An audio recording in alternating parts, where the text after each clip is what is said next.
സമകാലിക ഫുട്ബോളിലെ ഏറ്റവും തന്ത്രശാലിയായ പരിശീലകനാണ് പെപ് ഗാർഡിയോള. സ്പാനിഷ് പരിശീലകൻ നേടിയെടുത്ത ട്രോഫികളാണ് ഇതിന് സാക്ഷ്യം. ബാഴ്സലോണയിലും ബയൺ മ്യൂണിക്കിലും മാഞ്ചസ്റ്റർ സിറ്റിയിലുമെല്ലാം പെപ് തൊട്ടതെല്ലാം പൊന്നാക്കി. ഈ ഗാർഡിയോളയുടെ പരിശീലന കളരിയിൽ അടവുകൾ പഠിച്ചിറങ്ങിയതാണ് മൈക്കൽ അർട്ടേറ്റ. ഗുരുവിൻ്റെയും ശിഷ്യൻ്റെയും ടീമുകൾ മുഖാമുഖം വരുമ്പോൾ ഫുട്ബോൾ ലോകം ആവേശത്തോടെയും കൗതുകത്തോടെയും പോരാട്ടത്തെ നോക്കി നിൽക്കാറുണ്ട്. ഞായറാഴ്ച ശിഷ്യന്റെ ടീമായ ആഴ്സണൽ പെപ് പരിശീലിപ്പിച്ചിറക്കിയ മാഞ്ചസ്റ്റർ സിറ്റിയെ നിലം പരിശാക്കുന്നതാണ് ഇംഗ്ലീഷ് പ്രീമിയർ ലീഗിൽ കണ്ടത്. 5-1 ആഴ്സണൽ സിറ്റിയെ വീഴ്ത്തിയത്. Martin Odegaard, Thomas Partey, Myles Lewis Kelly, Kai Havertz, Ethan Nwaneri എന്നിവർ ആഴ്സണലിനായി ഗോൾ നേടി. സിറ്റിയുടെ ഗോൾ എർലിംഗ് ഹാലൻഡിന്റെ വകയായിരുന്നു.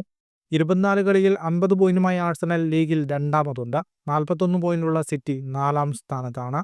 അർട്ടേറ്റയും പെപ്പും 16-ാം തവണയാണ് മുഖാമുഖം വരുന്നത്. ഇതിൽ അർട്ടേറ്റയുടെ 6-ാം ജയമാണിത്. പെപ്പ് 8 തവണ വിജയം നേടിയപ്പോൾ 2 തവണ സമനിലയായി. അവസാനം മുഖാമുഖം വന്ന 5 മത്സരത്തിലും അർട്ടേറ്റയുടെ ആഴ്സണൽ തോറ്റിട്ടില്ല. 3 വിജയവും 2 സമനിലയുമാണ് ഫലം.